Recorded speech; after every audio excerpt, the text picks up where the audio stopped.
नमस्कार। आज हम बात करने वाले हैं पर्सनलाइज मेडिसिन पर। मतलब हर इंसान के लिए खास तौर पर तैयार किया गया इलाज। और हम देखेंगे कि 2025 तक ये फील्ड कहाँ पहुँच रहा है। हमारे पास कुछ अहम रिपोर्ट्स और रिसर्च है जो दिखाती हैं कि कैसे जेनेटिक्स, लाइफस्टाइल, माहौल, इन सब के आधार पर हेल्थ केयर को नया रूप दिया जा रहा है। हमारा मकसद है समझना कि कितना बदलाव आया है, क्या खास बातें हैं और हमारे स्वास्थ्य के भविष्य पर इसका क्या असर होगा। तो चलिए इस पर गहराई से बात करते हैं। सबसे पहले बाजार को देखते हैं। ये बहुत तेजी से बढ़ रहा है ना? हाँ बिल्कुल। हेल्थ केयर में बिग डेटा का जो बाजार है वो 2025 तक 50-60 शायद 70 अरब डॉलर तक पहुंच सकता है। अच्छा।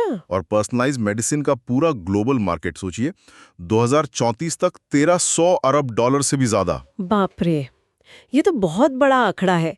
साफ दिख रहा है कि कितना पैसा लग रहा है इसमें। बिल्कुल। और दिलचस्प बात यह है कि ये सिर्फ मतलब पैसों की बात नहीं है। हम्म। ये असल में हेल्थ केयर का जो पुराना तरीका था ना, वन साइज फिट्स ऑल, हाँ, एक ही इलाज सबके लिए। उससे हटकर एक बुनियादी बदलाव है और इसकी नींव रखी है टेक्नोलॉजी ने। हाँ बिल्कुल। जैसे वो जेनेटिक सीक्वेंसिंग की बात है। जी मतलब जीनोम पढ़ने का खर्च एक दशक पहले कहाँ $1 करोड़ लगते थे हाँ और अब लगभग $1000। ये तो कमाल है। बिल्कुल कमाल है। और इसी वजह से चीजें बहुत बदली हैं। यहीं से बात और दिलचस्प हो जाती है क्योंकि इससे कैंसर जैसी बीमारियों के लिए टारगेटेड थेरेपीज बनाना आसान हो गया है। सही कहा। मतलब ऐसी दवाएं जो सीधे बीमारी की जड़ पर काम करें। हाँ, जैसे वो कार टी थेरेपी है। जी, जिसमें मरीज की अपनी इम्यून सेल्स को इस्तेमाल करते हैं। बिल्कुल। एफडीए ने भी 2013 से 17 के बीच कई ऐसी थेरेपीज को मंजूरी दी है। ये स्कार्टा, किमरिया, ये सब नाम सुने होंगे। और ये सब मुमकिन हुआ है डेटा और एनालिटिक्स की वजह से। इसके बिना ये हो ही नहीं सकता था। अच्छा। अनुमान है कि अगले कुछ सालों में करीब 90% हेल्थ केयर संगठन बिग डेटा एनालिटिक्स इस्तेमाल करने लगेंगे। 90%? काफी ज्यादा है। हाँ, और साथ ही रियल वर्ल्ड एविडेंस यानी RWE का इस्तेमाल बढ़ रहा है। RWE मतलब असल दुनिया का डेटा? हाँ, मतलब जो डेटा हमें क्लिनिकल ट्रायल के बाहर असल मरीजों के इलाज से मिलता है। लगभग आधी नई दवाओं की एप्लीकेशंस में अब RWE शामिल होता है। ओके। हालांकि इसमें कुछ मुश्किलें भी हैं, जैसे डेटा साइलोस, मतलब जानकारी का अलग-अलग सिस्टम में फंसा रहना। हाँ, ये एक आम समस्या है। और इंटरऑपरेबिलिटी यानी सिस्टम्स का आपस में ठीक से बात ना कर पाना, ये अभी भी बड़ी चुनौतियां हैं। सही कहा। और इस सब में मरीज भी पीछे नहीं है, वो भी काफी एक्टिव हो गए हैं। बिल्कुल। अमेरिका में ही देखें, करीब 80% लोग ऑनलाइन हेल्थ जानकारी ढूंढते हैं और लगभग 24% लोग वेरेबल्स मतलब स्मार्ट वॉच वगैरह पहनते हैं। 19% टेलीमेडिसिन इस्तेमाल करते हैं। हाँ, ये ट्रेंड बढ़ रहा है। और क्योर जैसे मोबाइल ऐप्स हैं जो एआई का इस्तेमाल करके पर्सनल केयर प्लान बना रहे हैं। जी।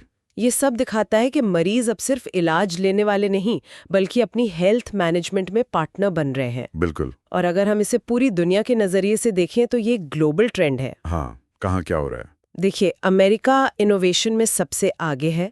चीन बहुत भारी निवेश कर रहा है इस फील्ड में। अच्छा। यूरोप बड़े पैमाने पर मरीजों का डेटा इकट्ठा कर रहा है। जैसे यूके बायोबैंक है, वहाँ 5 लाख लोगों का हेल्थ डेटा है रिसर्च के लिए। 5 लाख? हाँ, और एशिया पैसिफिक रीजन सबसे तेजी से बढ़ रहा है इस मामले में। तो मतलब पूरी दुनिया में इस पर काम चल रहा है? जी हाँ, लेकिन जैसा कि आपने कहा, चुनौतियां भी हैं। हाँ, वो तो हैं। सबसे बड़ी शायद डेटा प्राइवेसी की है। बिल्कुल।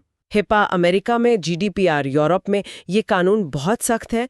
मरीजों की जानकारी सुरक्षित रखना सबसे जरूरी है। और डेटा सही भी होना चाहिए। हाँ, डेटा की सटीकता मतलब एक्यूरेसी, वो भी बहुत महत्वपूर्ण है। गलत डेटा पर आधारित इलाज खतरनाक हो सकता है। और फिर इस सब के लिए इंफ्रास्ट्रक्चर, लोगों की ट्रेनिंग, प्रोसेस, इसमें भी तो काफी निवेश लगेगा। बेशक, ये एक बड़ा बदलाव है, तो इसके लिए तैयारी भी बड़ी चाहिए। इंफ्रास्ट्रक्चर, वर्कफोर्स डेवलपमेंट, प्रक्रियाएं, सब में महत्वपूर्ण निवेश की जरूरत है। तो कुल मिलाकर हम क्या कह सकते हैं? संक्षेप में 2025 में पर्सनलाइज्ड मेडिसिन क्या कर रही है? देखिए, सीधा सा मतलब है कि genomics, big data, digital health, इन सब की ताकत का इस्तेमाल करके हेल्थ केयर को बिल्कुल बदला जा रहा है। और ये सिर्फ कैंसर तक सीमित नहीं है? नहीं, बिल्कुल नहीं। ऑन्कोलॉजी तो है ही, लेकिन न्यूरोलॉजी, कार्डियोलॉजी, दुर्लभ बीमारियां, कई और फील्ड्स में भी इलाज को व्यक्तिगत मतलब पर्सनलाइज्ड बनाया जा रहा है। ये तो भविष्य की तस्वीर लग रही है। हाँ, ये भविष्य भी है और वर्तमान भी। ये बदलाव हो रहा है और ये एक अहम सवाल भी खड़ा करता है क्या सवाल? ये कि जैसे-जैसे हम ये पर्सनल हेल्थ डेटा की ताकत को समझ रहे हैं, इस्तेमाल कर रहे हैं, तो हम इनोवेशन को बढ़ावा देने और लोगों की प्राइवेसी, उनकी निजी जानकारी की सुरक्षा, इन दोनों के बीच सही संतुलन कैसे बना सकते हैं? हाँ, ये वाकई एक बड़ा सवाल है। इस पर हम सबको सोचने की जरूरत है।